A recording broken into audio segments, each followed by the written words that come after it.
dhufaa jenne keenya kunoo gabeeroo yeroo Yesuus dhufuu arginu. Maalli kunoo nuti jireenya keenya guutuu isa eeggachaa turramu nuti dhiphachuun barbaannu jireenya keenya jiraachuu barbaanna malee dhiphanii taa'uu barbaannu. Kana caalaa abdiis obsas waan tokko iyyuu hin qabu kana caalaa eeggachuu hin danda'u Yesuus hin taa'e. Maal akkasiin jedhin kan hundi eeggattee amma dhiistamoo sirriitti amma dhufutti cimsitee eeggachuu qabda malee. Waanoo kana caalaa obsan qabu. Lakki maaloo akkasiin ta'inaa obboloota koo. An abdii baay'ee kutadheera. Ibsaan koos dhaamaa jira. Kanaafuu ani eeggachuurraa osoo dhiiraaf hin natti bayu. Lakki ibsaa keessan ibsadhaa. Ibsaan keessan akkasiin jalaan dhaabne. Sirriitti ibsaa keessan ibsadhaati Waaqayyoon eeggadhaa. Kana caala waan eegu natti fakkaatu. Ilaa obboloota koo maaloo akkasiin ta'inaa. Dadhabeera baay'ee.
Egaa dhimmi ta'ii dhufaatii ilma namaa warri eeggatanii sirrichaa nuu dhufeera.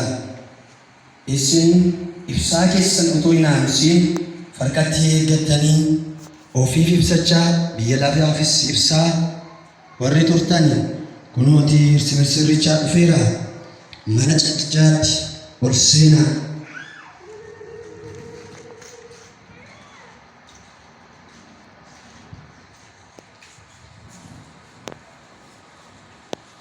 Egaa warri utuu dhaga'anii dhufaatii sirrichaa eeggachuu dagatanii warri ibsaan isaanii harkatti dhume kunoo yeroo ammaa balbalichi cufameera.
Essa isimu anisimbi. Malu gofta malu umri keenya guutuu teenye seegaa turre malu abdiidhaan obsaan teenye seeggachaa turre malu gofta malu. Malu yaa gofta bara baay'ee seegaa turre abdii keenya guutuudhaan. Malu yaa gofta baay'ee seegaa turre waaqayyo gofta malu ibsaan keenya jalaadhaan minna bitachuudhaan malu. Kunoo dhimmanii warri dhufaatii misirrichaa eeggachaa jiran misirricha duukaa mana cidhichaatti ol seenanii jiru. Isinitti dhufameera. Egaa yarichas guyyichas hin beektaniitii dammaqaa.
Nemi,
gara